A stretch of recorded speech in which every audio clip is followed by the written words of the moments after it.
Good morning, everyone. In today's class, we are going to work on present indefinite tense. ਸੋ ਇਹ ਉਹ tens ਹੈ ਜਿਹੜਾ ਕਿ ਆਪਾਂ ਕਹਿੰਦੇ ਹਾਂ ਕਿ ਸਭ ਤੋਂ ਪਹਿਲਾ ਟੈਂਸ ਹੈ ਇੰਗਲਿਸ਼ ਦਾ। ਤੇ ਅਗਰ ਆਪਾਂ ਇੰਗਲਿਸ਼ ਸਿੱਖਣੀ ਹੈ ਤਾਂ ਡੈਫੀਨਿਟਲੀ ਆਪਾਂ ਸਾਰੀ ਟੈਂਸਿਸ ਦੀ ਇਨਫੋਰਮੇਸ਼ਨ, ਸਾਰੇ ਟੈਂਸਿਸ ਦੀ ਨੌਲੇਜ ਹੋਣੀ ਚਾਹੀਦੀ ਹੈ। ਬਟ ਐਜ਼ ਆਪਾਂ ਇਹਨਾਂ ਯੂਜ਼ਲੀ ਕਹਿੰਦੇ ਆ ਫਸਟ ਸਟੈਪ ਹੈ, ਉਹ ਬਹੁਤ ਜ਼ਿਆਦਾ ਮੈਟਰ ਕਰਦਾ ਹੈ। So here we are going to work on this one tense known as present indefinite tense. ਇੱਕ ਫਾਰਮੂਲਾ ਮੈਂ ਤੁਹਾਨੂੰ ਇਹਨਾਂ ਪਹਿਲਾਂ ਹੀ ਦੱਸਿਆ ਹੋਇਆ ਹੈ ਜਿਹੜਾ ਕਿ ਆਪਾਂ ਸਾਰੇ ਹੀ ਟੈਂਸ ਵਿੱਚ ਯੂਜ਼ ਕਰਨਾ ਹੈ। You know very well the formula is subject plus verb plus object. So in this tense too we are going to take the help of this formula. ਤੇ ਹੁਣ ਸਭ ਤੋਂ ਪਹਿਲਾਂ ਅਗਰ ਆਪਾਂ ਦੇਖੀਏ ਕਿ ਇਸ ਦੀ ਪਹਿਚਾਣ ਕੀ ਹੈ, ਕਦੋਂ ਤੇ ਕਿੱਥੇ ਇਹ ਟੈਂਸ ਆਪਾਂ ਯੂਜ਼ ਕਰਦੇ ਹਾਂ। ਵੈਸੇ ਮੇਰੀ ਕੋਸ਼ਿਸ਼ ਹੁੰਦੀ ਹੈ ਕਿ ਕੁਝ ਆਪਾਂ ਸ਼ਾਰਟਕਟ ਨਾ ਅਪਣਾਈਏ ਹੈ ਨਾ ਕਿਸੇ ਚੀਜ਼ ਨੂੰ ਲਰਨ ਕਰਨ ਵਾਸਤੇ, but still we have to take the help of it. ਜਦੋਂ ਵੀ ਆਪਾਂ ਕੋਈ ਟੈਂਸ ਆਪਾਂ ਕੋਈ ਸੈਂਟੈਂਸ ਹਿੰਦੀ ਜਾਂ ਪੰਜਾਬੀ ਵਿੱਚ ਬਣਾਉਂਦੇ ਹਾਂ, ਫੋਰ ਐਗਜ਼ਾਮਪਲ ਹਿੰਦੀ ਵਿੱਚ ਜਿਹੜੇ ਵੀ ਸੈਂਟੈਂਸ ਦੇ ਲਾਸਟ ਵਿੱਚ ਤਾ ਤੇ ਤੀ ਆਉਂਦਾ ਹੈ ਨਾ, ਉਹ वह ये काम करता है, वो आता है, वो जाता है, ਉਸ ਲਈ ਆਪਾਂ ਇਸ ਦਾ ਇਸਤੇਮਾਲ ਕਰਦੇ ਹਾਂ। ਜਾਂ ਹਿੰਦੀ ਪੰਜਾਬੀ ਵਿੱਚ ਦਾ ਦੇ ਦੀ ਦਾ ਆਪਾਂ ਇਸਤੇਮਾਲ ਕਰਦੇ ਹਾਂ। ਉਹ ਖੇਡਦੀ ਹੈ, ਉਹ ਬਹੁਤ ਵਧੀਆ ਨੱਚਦਾ ਹੈ, ਉਹ ਡਾਂਸ ਕਰਦਾ ਹੈ, ਤਾਂ ਉਹਨਾਂ ਲਈ ਆਪਾਂ ਇਸ ਸੈਂਟੈਂਸ ਦਾ ਇਸਤੇਮਾਲ ਕਰਦੇ ਹਾਂ। ਹੋਰ ਬਹੁਤ ਵੇਜ਼ ਹੈ ਜਿੱਥੇ ਤੇ ਆਪਾਂ ਇਸ ਦਾ ਇਸਤੇਮਾਲ ਕਰਦੇ ਹਾਂ, ਤੇ ਜਿਹੜੀ ਸਿਚੁਏਸ਼ਨ ਵਿੱਚ ਆਪਾਂ ਇਸ ਦਾ ਇਸਤੇਮਾਲ ਕਰਦੇ ਹਾਂ ਆਪਾਂ ਵਨ ਬਾਏ ਵਨ ਉਹਨਾਂ ਸਾਈਨ ਤੇ ਵਰਕ ਕਰਾਂਗੇ। ਸਭ ਤੋਂ ਪਹਿਲਾਂ ਆਪਾਂ ਇਸ ਦੀ ਸੈਂਟੈਂਸ स्ट्रक्चर सेंटेंस फॉर्मेशन ते वर्क करन जा रहे हैं। सो इट इज ਤੁਹਾਨੂੰ ਦੱਸਿਆ ਸਬਜੈਕਟ ਆਣਾ ਹੀ ਹੈ, ਸਬਜੈਕਟ ਆ ਜਾਂਦਾ ਹੈ, ਉਸ ਤੋਂ ਬਾਅਦ ਵਰਬ ਦੀ ਫਸਟ ਫਾਰਮ ਪਲੱਸ ਐਸ ਜਾਂ ES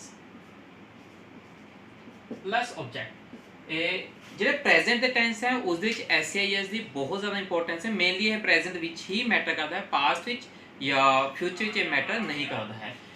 S E S verb also known as fifth form of verb. So ਜਦੋਂ ਵੀ ਆਪਾਂ ਤੁਹਾਨੂੰ ਆਪਾਂ ਪਿਛਲੀ ਕਲਾਸ ਵਿੱਚ ਦੱਸਿਆ ਹੋਇਆ, ਜਦੋਂ ਵੀ ਪਲੂਰਲ ਦੀ ਗੱਲ ਕਰੀਏ ਆਈ ਵੀ ਯੂ ਦੇ ਦੀ, ਤਾਂ ਹਮੇਸ਼ਾ ਵਰਬ ਦੀ ਫਸਟ ਫਾਰਮ ਆਉਂਦੀ ਹੈ। ਜਦੋਂ ਆਪਾਂ ਸਿੰਗੂਲਰ ਦੀ ਗੱਲ ਕਰਨੀ ਹੈ ਪ੍ਰੈਜ਼ੈਂਟ ਵਿੱਚ ਹੀ ਸ਼ੀ ਇਟ ਦੀ, ਤਾਂ ਉਸ ਦੇ ਨਾਲ ਵਰਬ ਦੀ ਫਸਟ ਫਾਰਮ ਨਾਲ ਐਸ ਜਾਂ ਈਐਸ ਦਾ ਇਸਤੇਮਾਲ ਹੋਣਾ। ਇੰਡੈਫੀਨਿਟ ਟੈਂਸ ਹੈ ਆਪਾਂ ਕਿਹੜੀ ਸਿਚੁਏਸ਼ਨ ਵਿੱਚ ਯੂਜ਼ ਕਰਦੇ ਹਾਂ। So first of all it is daily activities, habits, routines, ਔਰ ਜਿਹੜੀ ਵੀ ਆਪਣੀ ਰਿਪੀਟਡਲੀ ਐਕਟੀਵਿਟੀਜ਼ ਹੁੰਦੀਆਂ ਉਸ ਲਈ ਆਪਾਂ ਇਸ ਦਾ ਇਸਤੇਮਾਲ ਕਰਦੇ ਹਾਂ। ਮਾਰਨਿੰਗ ਟੂ ਇਵਨਿੰਗ ਹੈ ਨਾ, ਆਪਾਂ ਜਿਹੜੇ ਵੀ ਕੰਮ ਕਰਦੇ ਹਾਂ ਉਹਨਾਂ ਲਈ ਆਪਾਂ ਇਸ ਸੈਂਟੈਂਸ ਦਾ ਇਸਤੇਮਾਲ ਕਰ ਸਕਦੇ ਹਾਂ। ਫੋਰ ਐਗਜ਼ਾਮਪਲ ਦੇ ਵਾਚ ਟੀਵੀ ਡੇਲੀ, ਯਾਨੀ ਕਿ ਉਹ ਹਰ ਰੋਜ਼ ਟੀਵੀ ਦੇਖਦੇ ਹਨ। ਇਹ ਰਿਪੀਟਡਲੀ ਹੋਣ ਵਾਲੀ ਐਕਟੀਵਿਟੀ ਹੈ, ਆਲਮੋਸਟ ਡੇਲੀ ਐਕਟੀਵਿਟੀ ਹੈ, ਤਾਂ ਉਸ ਵਿੱਚ ਆਪਾਂ ਪ੍ਰੈਜ਼ੈਂਟ ਇੰਡੈਫੀਨਿਟ ਟੈਂਸ ਦਾ ਇਸਤੇਮਾਲ ਕਰਦੇ ਹਾਂ। ਹੁਣ ਅਗਰ ਇਹ ਆਪਾਂ ਬਣਾਇਆ ਸੀ ਪਲੂਰਲ ਨਾਲ ਸੈਂਟੈਂਸ ਦੇ ਨਾਲ, ਇਸ ਕਰਕੇ ਉਹਨੇ ਸਿੰਪਲ ਵਰਬ ਦੀ ਫਸਟ ਫਾਰਮ ਆਈ ਹੈ, ਐਸ ਨਹੀਂ ਲੱਗਿਆ ਹੈ। अगला जो सेंटेंस है पर शी नाल बनाया है, यानी कि सिंगुलर नाल बनाया। तो इस तरह तुहानू पहले ही पता है ही शीट सिंगुलर होंदे हैं। जो आप सिंगुलर की गल करिए तो वर्ब की फर्स्ट फॉर्म नाल एस है ई एस आंदा है। तो ये तुहानू मैं अगले लैक्चर में दसूंगा कि एस कदों आंदा है तो ई एस कदों आंदा है। फिलहाल आप इस वर्क करते हैं। सिंगुलर की गल हुई सी शी, इस करके चेक द चेक्स बन गया। Frequently she checks her emails. Frequently का मतलब होंदा है रिपीटेडली, यानी कि बार बार, कि बार बार वो अपनी ईमेल्स चेक कर दी है। ये भी ऑलमोस्ट एक तरह की डेली एक्टिविटी हो गई है, उसकी रूटीन हो गई है, उसको आप हैबिट्स के तौर पर भी आप इस्तेमाल कर सकते हैं। So it is about this something. Okay, so इस तो अलावा जो प्रेजेंट इंडेफिनिट टेंस है, जो भी आप यूनीवर्सल तो उत्थे रिगार्डिंग गल करनी होंगी है, या जो आप फैक्ट्स की गल करते हैं उदों भी आप इस टेंस का इस्तेमाल करते हैं। For example dogs bark, definitely universal truth है, फैक्ट है कि डॉग्स बार्क इधर इंडिया विच है, चाहे कैनेडा विच है, चाहे यूरोप विच है।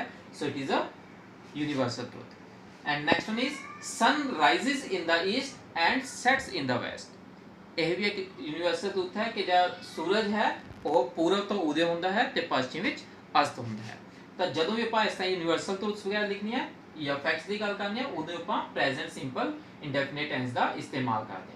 ਹੁਣ ਉਰੇ ਆਪਾਂ ਪਲੂਰਲ ਦੀ ਗੱਲ ਕੀਤੀ ਸੀ ਡੌਗਸ, ਤਾਂ ਇਸ ਕਰਕੇ ਵਰਬ ਦੀ ਸਿੰਪਲ ਫਸਟ ਫਾਰਮ ਆਈ ਹੈ ਬਾਰਕ। ਨੈਕਸਟ ਵਿੱਚ ਸਨ ਦੀ ਗੱਲ ਹੋਈ ਹੈ, ਸਿੰਗੂਲਰ ਆ ਗਿਆ, ਇੱਕ ਸਨ ਹੈ, ਤਾਂ ਇਸ ਕਰਕੇ ਆਪਾਂ ਐਸ ਫਾਰਮ ਦਾ ਇਸਤੇਮਾਲ ਕਰੀਏ। ਸਨ ਰਾਈਜ਼ਸ, ਰਾਈਜ਼ ਨਹੀਂ ਲਗਾਇਆ ਆਪਾਂ, ਤਾਂ ਉਸ ਤਰ੍ਹਾਂ ਅੱਗੇ ਵੀ ਐਂਡ ਸੈਟਸ, ਇਸ ਦੀ ਆਪਾਂ ਐਸ ਫਾਰਮ ਦੀ ਗੱਲ ਕਰੀਏ। ਓਕੇ, ਨੈਕਸਟ ਹੁੰਦਾ ਹੈ ਪਰਮਾਨੈਂਟ ਸਿਚੁਏਸ਼ਨਸ।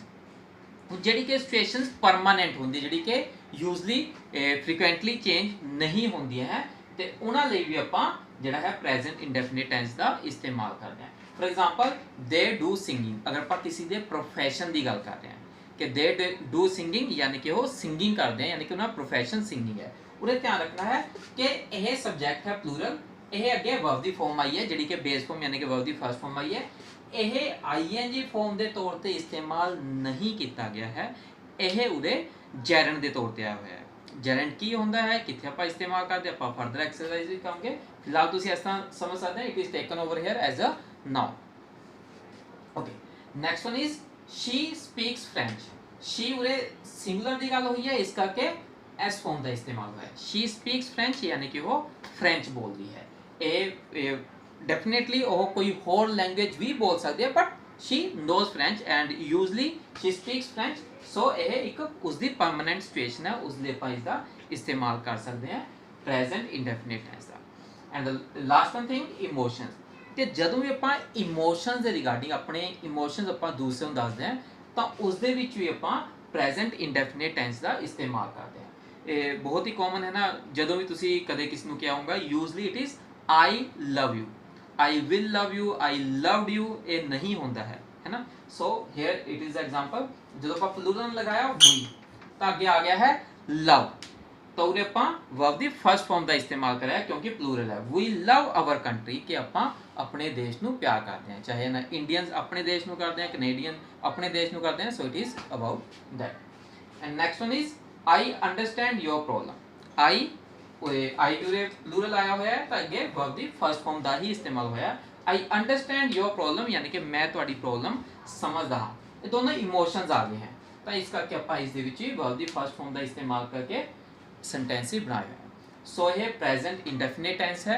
इसके फिलहाल जितने भी सेंटेंस बनाए हुए एफर्मेटिव यानी कि पॉजिटिव सेंटेंसेस है, नैगेटिव तो इंटरोगेटिव ਆਪਾਂ फर्दर क्लास